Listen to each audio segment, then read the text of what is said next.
옆에 있는 분 누가 인사 나눠줄까요?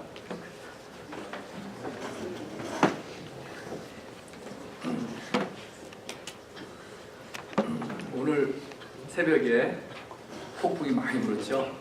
한 3시 20분부터 네, 대단했습니다. 우리 지난 목요일도 그랬어요. 수요일인가요? 목요일. 네, 그때도 수요일이었던 것 같은데요. 네, 수요일 새벽에 그때도 3시 반쯤, 딱 3시 반쯤 되면 그러네요, 요새. 네, 그래서 우리는 그래도 괜찮았지만 오클라호마에 오늘 새벽에도 막 토네이도가 불어가지고 자세히는 모르겠지만 모텔이 1층, 2층 있던 모텔이 2층이 싹 없어지고 그런 일이 있었다고 합니다. 지난 수요일 날도 마찬가지로 그런 피해가 있었습니다. 참 천둥이 치고 번개가 칠 때 어떤 것을 느끼십니까? 참 무섭죠? 특별히 창문 열어놓고 자면 더 무섭습니다. 저도 생각 못하고 창문 열어놨는데 소리가 보통이 아니에요. 그럴 때 참 뭐를 느끼는가? 하나님이 참 무서운 분이시다. 하나님은 크신 분이시다. 이런 걸 느끼죠. 사실은 오늘 말씀도 거기에 관한 말씀입니다. 사실은요. 우리가 하나님은 참 무서운 분이시다. 이런 거 좀 생각하시죠.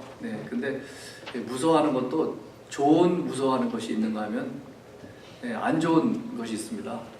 안 좋은 것은 하나님은 너무 잔인하시다. 그쪽으로 가게 될 수가 있어요. 생각이. 그래서 하나님은 어떻게 이렇게 가난한 사람들을 애들까지 짐승까지도 무슨 죄가 있다고 다 그냥 모조리 해치우라고 하시나. 그런 것들 때문에 오해가 돼가지고 하나님께 못 오는 사람들이 얼마나 많을까요? 그렇죠? 여러분들은 그런 거 혹시 그런 것 때문에 좀 오해하시거나 그것 때문에 신앙에 좀 어려움이 있지는 않으셨는지 모르겠어요. 우리가 성경 공부 요번에 요새 역대상 공부하면서 그런 것들을 보면서 이번에 다윗도 공부하면서 그런 것을 조금 오늘 말씀도 그런 것이 나와서 그런 것을 살펴보고자 합니다. 그래서 우리는 하나님에 대한 하나님을 어떻게 보느냐 이것이 가장 중요하잖아요. 하나님을 제대로 못 보면은 우리 신앙이 올바로 될 수가 없습니다. 하나님은 참 잔인하신 분이다 생각하면은 우리가 하나님과 관계가 어떻게 제대로 될 수가 있을까요? 하나님을 올바로 알아야 되는 것이 중요합니다. 다윗의 스토리를 통해서 우리 보고자 하는데요. 다윗이 죽기 한 2년 전에 있었던 일이에요. 다윗이 70세까지 살았다고 하기 때문에 한 68세 정도 그때 일이었습니다. 21장 1절에 보면은 사탄이 일어나 이스라엘을 대적하고 다윗을 충동하여 이스라엘을 계수하게 하니라 그랬습니다. 21장 1절에 보면 사탄이 일어나서 사탄이 또 일어났다 앉았다 하는 모양이죠. 일어나서 이스라엘을 대적하고 다윗을 충동하여 다윗을 충동했다 그랬어요. 충동 많이 해요. 우리가 보이지 않기 때문에 모르지 사탄이 우리를 충동을 얼마나 많이 할까요? 수시때때로 이렇게 저렇게 유혹하고 넘어지게 하려고 하고 사탄은 사정 안 보잖아요. 우리를 죽이고 도둑질하고 멸망시키려고 한다 그랬습니다. 충동하여. 근데 보면은 사탄이 일어나서 이스라엘을 대적하고 다윗을 충동하여 이스라엘을 대적하는 거라 그랬어요. 지금 이스라엘을 대적하는데 리더인 다윗을 충동해서 이스라엘을 치려고 사탄이 하는 것인데 그것은 이스라엘의 인구를 조사하게 충동했다고 했습니다. 그 인구를 조사한 것이 뭐 이렇게 죄가 되나 그 생각할 수가 있죠. 왜냐하면은 우리 역대상 보면 여기만 인구 조사한 게 아니고 역대상 읽기 어려운 이유가 하나가 이름이 너무나 많이 나와서 읽기가 힘들잖아요. 그 역대상 2장부터 6장까지 특별히 보면은 다 이름이에요. 그러니까 보통 성경 읽기 하다가 거기서 참 힘들죠. 길이기도 하고 이름이 자꾸만 나오는데 한 번도 못 들어보던 이름이 자꾸만 나옵니다. 그래서 우리는 대충 지나가는 사람이 있는가 하면은 저희 어머니는 그걸 하나하나 읽으셨어요. 그래서 제가 그 읽으시는 거 한번 보고서는 그냥 대충 하세요. 그랬더니 너는 그렇게 읽냐? 그러시라고요. 성경을. 제가 그때 신학생이었는데 그래서 그때 우리 교회에서 성경 통독을 하고 있었기 때문에 제가 말을 조심해서 하기 때문에 가만히 있었습니다. 그런데 이제 그 사무엘하 24장 1절에 보면은 똑같은 사건을 기록하고 있는데 거기는 뭐라 그랬냐면은 여호와께서 다시 이스라엘을 향하여 진노하사 그들을 치시려고 다윗을 격동시키사 가서 이스라엘과 유다의 인구를 조사하라 하신지라 그랬어요. 여기 보면은 뭐가 다릅니까? 우리 역대상에서는 사탄이 일어나서인데 여기는 여호와께서 다시 이스라엘 향하여 진노하사 이스라엘 향해서 진노하셔서 그들을 치시려고 다윗을 격동시키사. 어떻게 보면 하나님과 사탄이 같은 일을 하는 것처럼 보이죠? 네, 어떻게 된 걸까? 누가 어떻게 한 것일까? 이런 거를 좀 혼동될 수가 있는데요. 이런 것들이 여기만 있는 것은 아닙니다. 이거 어떻게 보면 될까? 우리 욥기에도 그렇잖아요. 하나님께서 하신 것 같기도 하고 사탄이 한 것 같기도 하고. 그런데 거기 욥기에 보면은 그렇게 사탄이 하나님께 물어봤습니다. 하나님께서 허락하셔가지고 욥을 치게 허락하셨죠. 여기서도 그렇게 대충 보면 되지 않을까 생각이 듭니다. 그러나 여기서 한 가지 분명한 것은 이스라엘이 어떤 죄를 졌어요. 무슨 죄를 졌는지는 밝히지 않고 있지만은 보통 보면은 이스라엘이 우상 섬기는 일이 보통 평범한 죄 지은 것을 많이 볼 수가 있습니다. 그래서 하나님께서 이스라엘 향해서 진노하사 그들을 치시려고 다윗을 격동시키셔서 이스라엘의 또 유다의 인구를 조사하게 하신지라 그랬습니다. 네, 그래서 하나님께서 그들을 벌을 내리시려고 하셨는데 사탄이 그때 틈을 타가지고 사람들로 하여금 죄를 짓게 한 것입니다.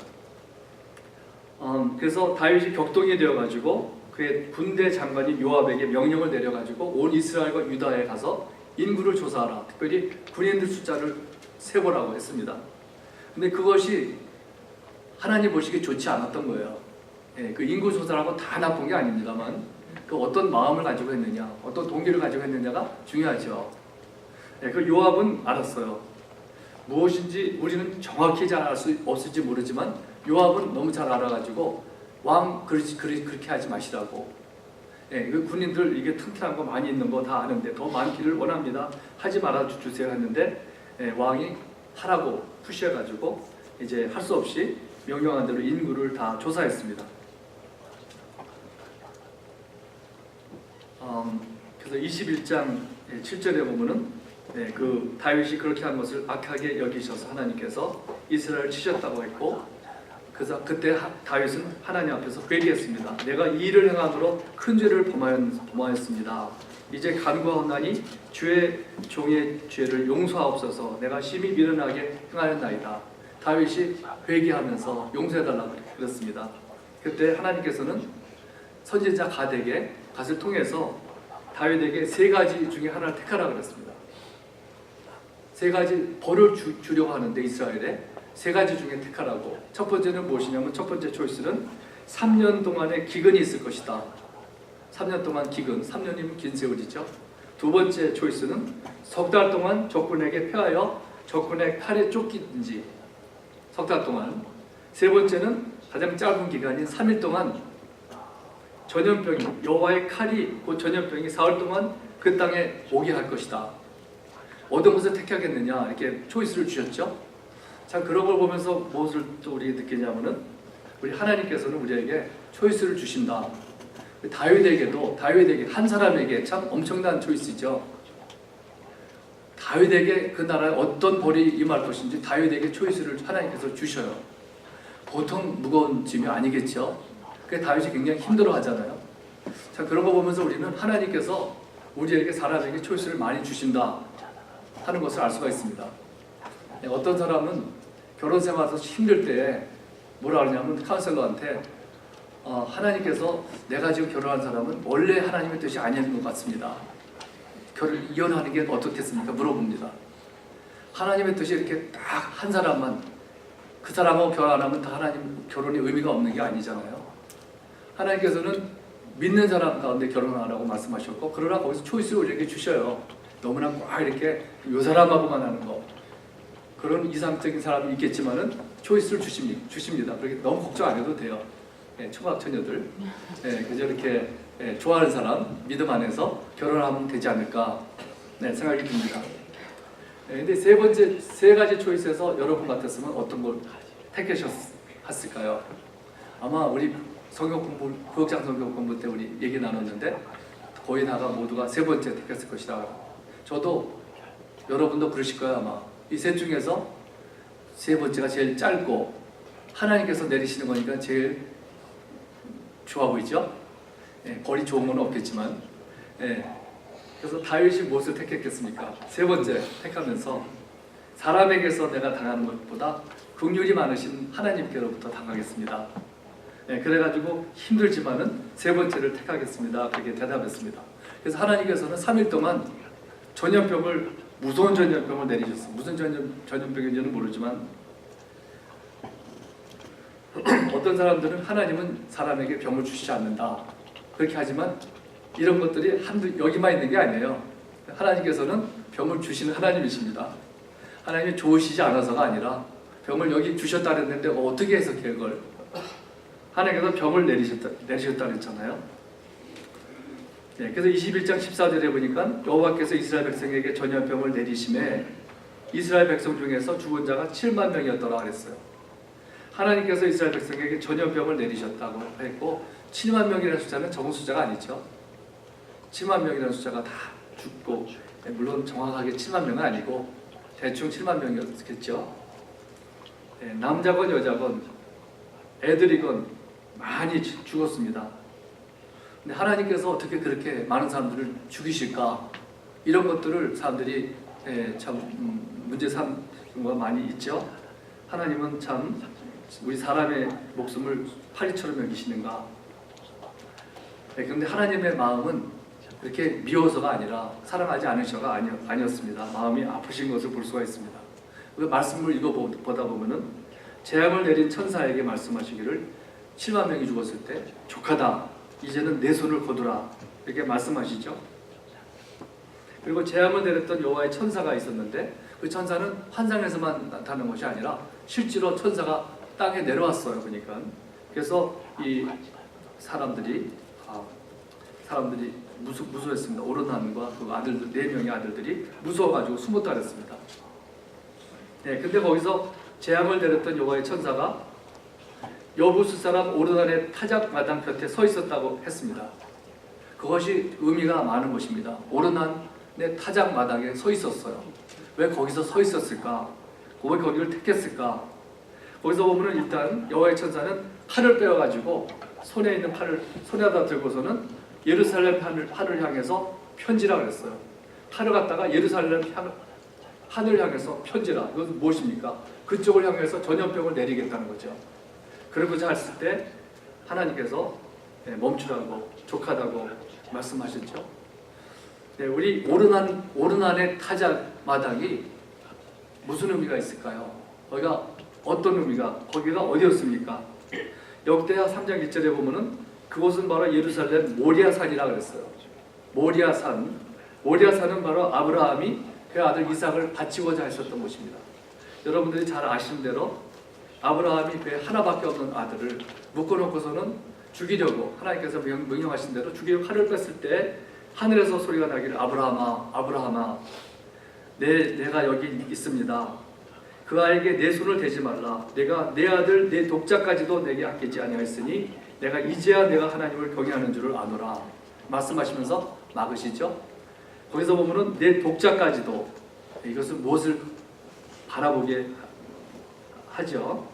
그리고서 아브라함이 그 뒤를 보니까는 한 수량이 그 뿔이 수풀에 걸려가지고 꼼짝 못하고 있었습니다. 물론 아브라함이 그 수량을 잡아가지고 번제를 자기 아들 대신 죽였던 것입니다. 그래서 제사를 드렸죠. 거기가 바로 모리아 산이었어요.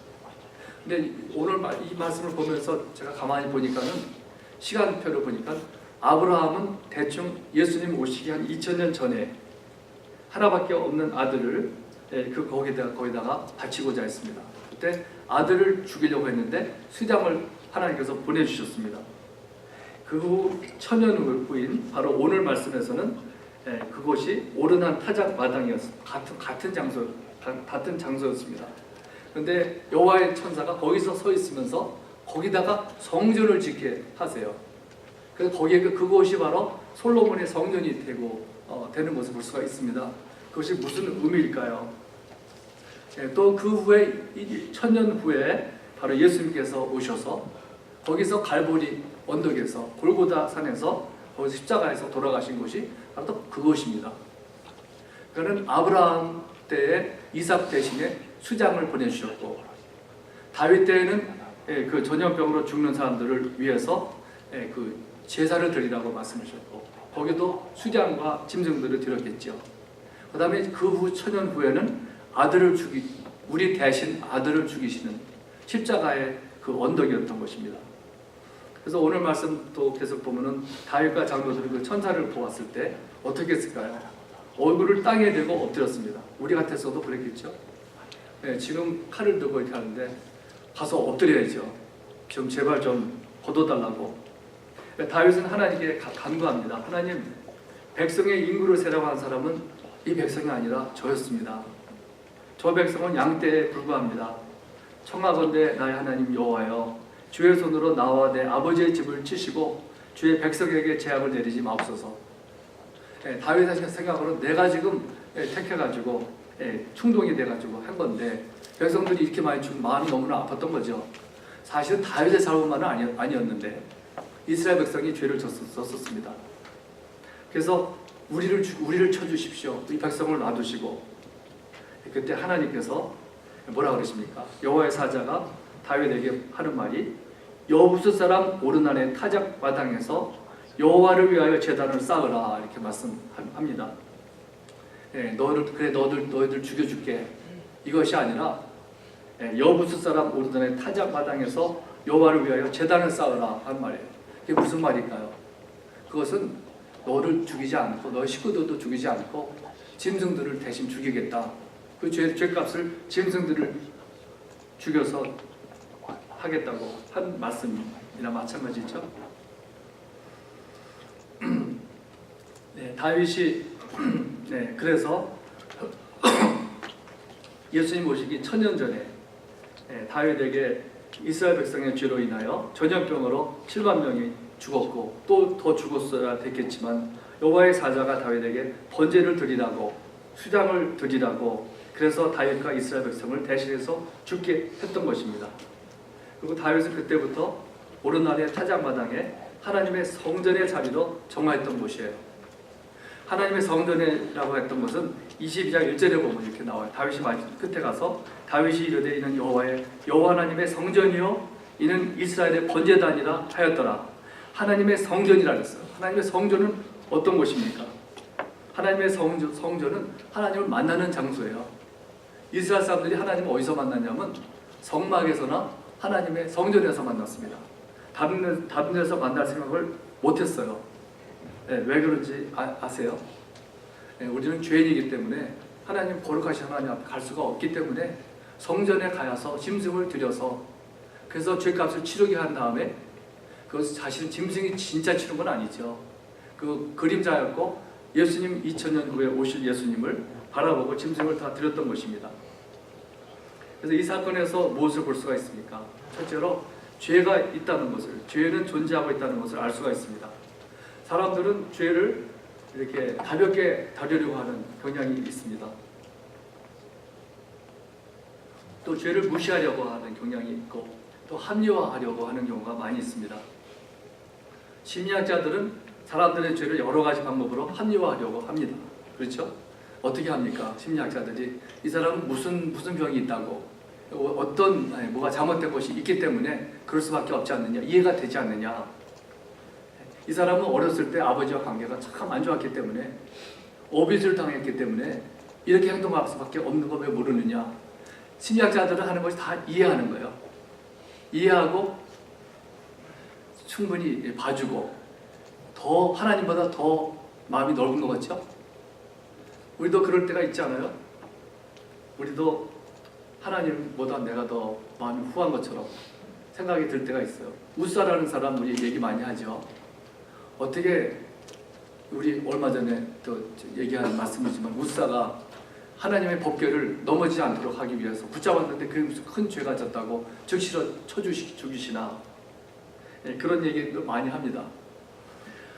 우리 사람들은 참 여러 가지 그 문제에 대한 이름들이 많이 있어요. 네, 저번에도 좀 말씀드렸지만 포비아가 얼마나 많은지 몰라요. 포비아 아시죠? 포비아는 두려워하는 것. 에고라포비아 뭔지 아세요? 에고라포비아는 뭐냐면은 사람들이 너무나 많은데 두려워하는 거예요. 군중이 있는데 못 들어가요. 두려워서. 그런가 하면은 또 모노포비아라는 게 있어요. 모노포비아는 뭐냐면은 거꾸로 혼자 있기를 두려워하는 거예요. 그러니까 사람이 많아도 힘든 사람이 있고 사람이 없어도 두려워하는 모노포비아라는 것이 있습니다. 또 어떤 포비아가 있느냐? 클라스트로포비아. 클라스트로가 아마 옷장이라는 단어인 것 같아요. 제가 알기로는. 클라스트로포비아는 옷장이든지 좁은 공간에 갇혀 있는 두려움. 그래서 그런 사람은 호텔에 창문이 없으면 못 들어간대요. 네, 두려워서. 호모포비아 들어보셨죠? 그 다음에 이슬라모포비아도 요새 나온 말이죠. 이슬라모포비아. 이슬람 종교를 두려워하는 사람들. 아쿠아포비아 뭔지 아세요? 아쿠아는 물이거든요. 스페니쉬로. 아마 물을 두려워하는 사람이고. 주포비아 뭔지 아세요? 주는 동물이잖아요. 동물원이 주니까 주포비아 동물을 두려워하는 것. 에스칼라포비아 뭔지 아세요? 에스칼라포비아? 에스컬레이터를 타는 거 두려워하는 거. 네, 에스컬레이터를 두려워하세요? 그렇다면 에스칼라포비아가 있습니다. 우리 공항에는 못 가겠네요. 그럼. 네, 터널포비아 뭔지 아세요? 터널포비아 터널에 들어가는 걸 두려워하는 사람. 또 코리안 포비아 들어보셨어요? 저도 못 들어봤어요. 그건 제가 전한 것입니다만 무엇인지 이름 붙이면 다 포비아가 되는 거 아니에요? 네. 근데 참 재미있는 것은 옛날에 비해서 포비아 숫자가 많이 늘어요. 전에 못 들어보는 포비아가 많아집니다. 네, 그래서 어떤 때는 우리 성경 공부하면서 우리가 하나님은 참 너무하신 거 아닌가? 하나님은 참 그 우사라는 사람 같은 사람 어떻게 이렇게 죽으셨을까? 갑자기 너무하시다 이런 생각들을 많이 합니다. 그러므로 하나님을 척벌하기를 힘들어하고 하나님은 관계가 좀 잘못될 수가 있어요. 내가 아버지를 막 무서워하면 어떻게 올바른 관계를 가질 수가 있겠습니까? 그런데 우사라는 사람은 이렇게 죽였는데 어떻게 이해가 되나 이런 문제가 생기죠. 근데 민수기 4장 15절에 보면요, 하나님께서 뭐라고 말씀하셨었냐면은 진영을 떠날 때 아론과 그의 아들들이 성소와 성소의 모든 기구 덮는 일을 마치거든 고아 자손들이 와서 맬 것이니라. 그러나 성물은 만지지 말라. 그들이 죽으리라. 고아 자손들이 하라 그랬고, 그 다음에 우사는 고아 자손이 아니었습니다. 또 성물은 만지지 말라. 그들이 죽으리라. 법궤를 만지는 날에는 죽으리라 그러셨는데 법궤를 만진 거예요. 모르고 했겠지만은 그렇게 분명히 말씀을 하셨는데 그거를 모르고 지은 것도 죄입니다. 네, 그들은 하나님의 말씀을 제대로 모르고 무시하고 지키지 않았던 것입니다. 네, 만약에 아버지가 아들에게 너 동생 너 때리면 내가 오늘 벌 내릴 거야. 오늘 밥 없어. 네, 그랬는데 그거를 듣고도 동생을 때렸다 하면 어떻게 하겠습니까? 아버지가. 좋은 아버지는 때리는 게 좋은 아버지죠. 안 때리는 아버지보다. 말을 해놓고서는 그대로 안 지키면 약속을 안 지키는 아버지가 되죠. 그 믿을 만한 아버지는 못 됩니다. 바로 하나님께서 벌을 주신다고 했던 것을 벌을 주시는 것은 너무 당연한 것이고 그렇게 하는 것이 좋은 아버지일 것입니다. 우리 또 어제도 보았지만은 아론에게 4아들이 있었어요. 4아들이 있었는데 그 하나님께서는 아들을 통해서 제사장 직분을 주셨어요. 아들에게. 그랬는데 그 아들이 4이 있었는데 첫 번째 아들이 나답이었고 두 번째 아들이 아비후였습니다. 근데 레위기 10장 1절 2절에 보면은 뭐라 하냐면 그 두 아들이 나답과 아비후가 하나님께서 명령하시지 않은 다른 불을 담아 여호와께 분향하였으므로 하나님께서 불로 태워 죽이셨다 그랬어요. 네, 그것도 우리가 시험받는 말씀 중에 하나예요. 어떻게 하나님께서 그 젊은 사람들이 있는데 그 불을 다른 불을 갖다 그게 무슨 말인가 또 그것부터가 잘 모르죠. 우리도 자세는 모르지만은 하나님께서 이렇게 불을 갖다가 여기서 해가지고 불을 켜야 된다 이렇게 말씀하셨는데 이 사람들이 그걸 무시해버리고 뭐 불이 다 불이지 뭐 하면서 여기서 성냥을 탁 해가지고 만약에 불을 붙여가지고 했든지 이런 것이었습니다. 하나님께서 그때 즉시로 불을 태워서 죽이셨어요. 사람들이 그런 걸 보면서 하나님 참 잔인하시기도 하시지, 어떻게 그러실 수가 있을까? 나 같으면 그렇게 안 했을 텐데. 그렇게 말하는 것은 내가 더 하나님보다 더 너그럽고 마음이 넓은 사람이라는 것입니다. 나는 하나님 것처럼 잔인하지 않다는 말씀이고, 하나님보다 이해심이 많고 마음이 넓다고 하는 말씀이죠. 하나님은 어찌 그렇게도 무서운 분이실까? 이해를 못하는 사람들이 많이 있습니다. 그러나 하나님이 마음이 넓으시지 않아서 그런 것도 아니고 사랑이 없어서 그런 것도 아닙니다. 하나님은 약속을 지키시는 분이시고 또 하나님은 거룩하시기 때문입니다. 우리가 가만히 한번 성경을 제가 생각해 보니까요, 이런 케이스가 여러 번 있는데 주로 어떤 케이스냐면은 성소에서 일어난 일이고, 그다음에 또 법궤에 만졌을 때, 그럴 때 일이 일어나요. 그것은 바로 뭐냐면은, 법궤라는 것은 무엇을 말하냐면 하나님이 임재하시고 거룩하신 것이기 때문에 하나님 자체라고도 할 수 있었던 것입니다.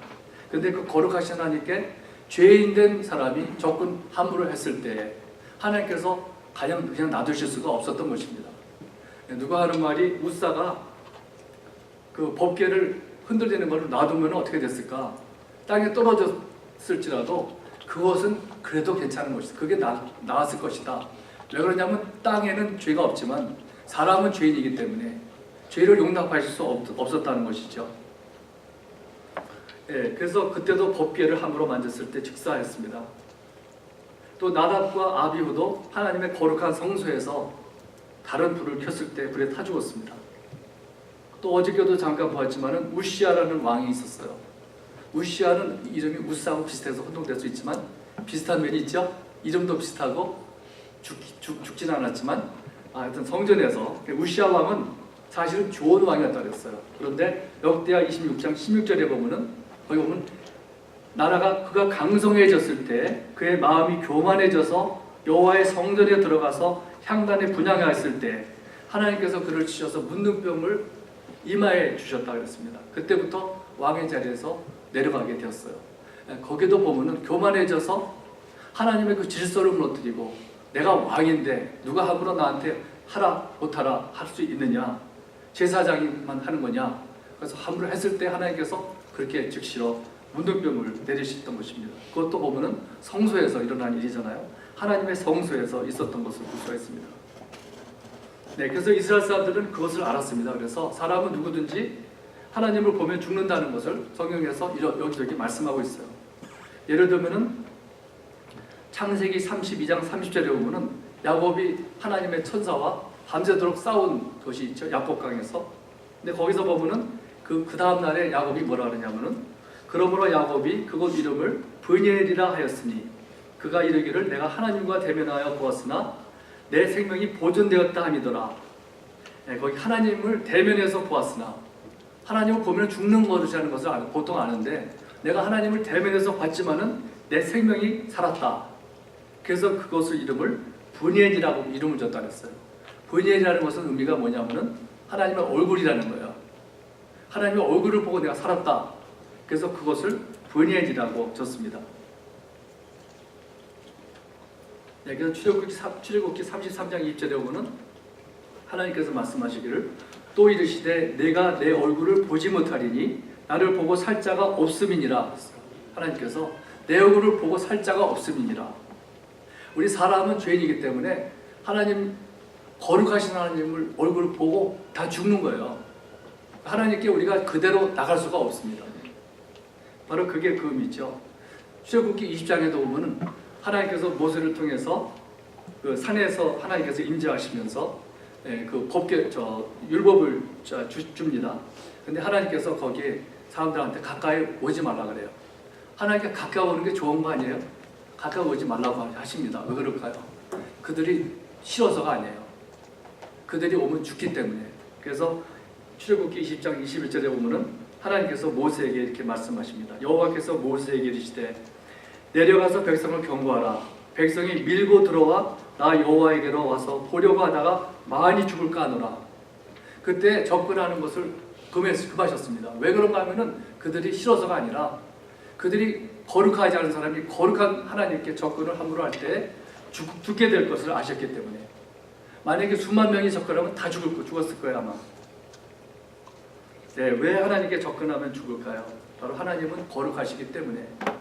죄가 있는 인간이 거룩하신 하나님을 보면 죽게 마련입니다. 그렇기 때문에 유대인들은 그것을 다 알았어요.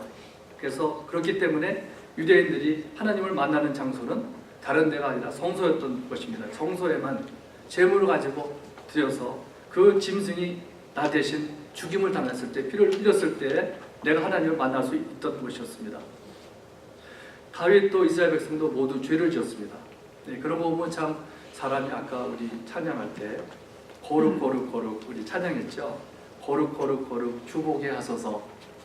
네, 그 찬송을 저는 부르면서 오는 맛을 생각하면서 어떤 사람 생각할 때 내가 더 깨끗해져 가지고 하나님께 갈 수 있어야지, 거룩해져 가지고.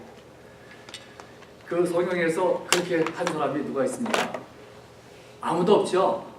모세도 거룩해져 가지고 하나님께 갈 수가 있는 게 아니에요. 한 사람도 하나님께 그대로 내 자신의 거룩함을 믿고 들어갈 수 있는 사람이, 하나님 볼 수 있는 사람이 없었습니다. 바로 예수님의 이름밖에는 없다고 성경은 말씀하고 있습니다. 그러므로 우리는 참 죄라는 것은 분명히 존재할 뿐만 아니라 우리가 어떤 경우에는 모르고 지은 죄도 있습니다. 그렇다고 해서 죄가 아닌 것이 아닙니다. 우사같이 좋은 뜻으로 법궤를 잡았다고 해서 그는 죄를 안 지은 것이 아닙니다. 하나님의 법을 어긴 사람입니다. 다윗 같은 사람도 사탄이 충동해서 했지만은 충동을 받았다고 해서 사탄만 잘못 있는 것이 아니라 다윗도 죄를 지은 것입니다. 모르고 지었다고 해서 죄를 지은 것도 아닙니다. 또 어떤 내 과거에 어떤 배경 때문에, 어떤 컨디션 때문에 또 합리화할 수 있는 것도 아닙니다. 내가 어렸을 때 아버지가 나를 학대하였기 때문에 내가 이렇게 밖에 할 수 없다고 핑계댈 수가 없습니다. 그 죄의 값은 사망이라고 말씀하고 있습니다. 오늘 본문에서 전염병은 바로 사망을 말합니다. 7만 명 죽고 그냥 거기서 멈추지 않으면 더 많은 사람들이 죽었을 것입니다. 그러나 여호와의 천사가 다윗에게 오르난의 타작마당에서 제물을 드리라고 했죠. 그리고 그 장소는 바로 죽음에서 생명으로, 죽음과 생명이 교차하는 곳입니다. 어떻게 그렇게 됩니까? 성소가 되어서, 그곳이 바로 성소가 되어서 우리 예수님께서 그곳에 이제 거기서 죽으시는 장소가 되고, 예수님께서 요한복음 2장에 보면 유대인들에게 너희가 이 성전을 헐라 내가 사흘 동안에 일으키리라. 바로 그것은 예수님께서 내 몸이 성전이라고, 예수님의 성전이라고 하신 것입니다. 바로 자기 육체가 성전이라고 말씀하신 것인데, 그것은 바로 주님을 통해서, 예수님께서만을 통해서, 예수님께서 이르시되 내가 곧 길이요 진리요 생명이니 나로 말미암지 않고는 아버지께로 올 자가 없느니라. 예수님의 그 피를 통하지 않고서는 우리가 아무리 사람이 착하고 그래도 내 선함으로서는, 거룩함으로서는 하나님께 갈 수 있는 사람이 누가 있습니까? 아무도 없습니다. 그렇기 때문에 예수님을 통해서만, 예수님의 피 흘리심을 믿고 가는 사람만이 하나님께 갈 수 있다는 것이죠. 네, 그래서 우리는 우리 죄는 분명히 존재하고 죄를 그냥 가볍게 여길 수만 있는 것이 아닙니다. 그리고 죄의 값은 사망이기 때문에 누군가 죽어야 돼요. 내가 죽든지 대신에 누가 죽든지. 짐승이 죽는 것은 그림자뿐이었습니다. 짐승이 죽어서 이스라엘 백성들은 그때 제사를 드리고 하나님 만나봤지만 제사장을 통해서, 그러나 이제 그것은 바로 그림자뿐이었고 예수님이 죽으셨던 것이 바로 나 대신 죽으셨던 것입니다. 그래서 예수님이 죽으셨기 때문에 누군가 죽기는 죽어야 되는 거예요. 그래서 내가 죽든지, 예수님께서 죽으셔서 죄값을 치르시든지, 예수님께서 내 대신 십자가에서 죽으신 것을 내가 믿을 때에 그의 죽음이 나의 죽음이 되는 것입니다. 그때부터 나는 자유함을 얻고, 죄는 죄값을 2번 받는 법이 없어요. 그렇죠? 그것은 판사가 잘못된 판사죠. 죄값을 너 받았는데 또 받아라. 도둑놈이죠. 그렇게 되면 우리 하나님께서는 죄값을 우리가 죽든지 내가 죽든지 예수님께서 죄가 없으신 주님께서 죽으시든지 우리는 그분이 죽으신 것을 믿을 때에 그분의 죽음이 바로 내 대신 죽은 죽음이 되는 것입니다. 네, 다 같이 기도하시겠습니다. 하나님 감사합니다. 우리 세상은 죄를 정당화하고 합리화하고 죄를 가볍게 여기는 경향이 많이 있습니다. 다 설명할 수 있다고 합니다. 그러나 하나님의 말씀에서는 죄는 무서운 것이고 죄값을 치러야 되고 죄인은 하나님 주님 참으로 거룩하신 하나님을 얼굴을 볼 수가 없다고 했습니다. 그러나 주님 나 대신 죽으신 예수님의 그 피를 믿을 때에 주님 하나님을 볼 수 있다고 했습니다. 그 길을 열어주심을 감사드립니다. 우리가 예수님 없이는 하나님 볼 수가 없었습니다. 얼굴을 볼 수가 없었습니다. 그러나 아들 예수 그리스도를 통해서 우리가 주님께 갈 수 있다는 사실 얼마나 감사한지 모르겠습니다. 하나님 이 사실을 우리가 모두가 믿고 주님 참 모든 자유를 얻는 의로운 사람이 되게 해주시옵소서. 예수님의 이름으로 기도드립니다.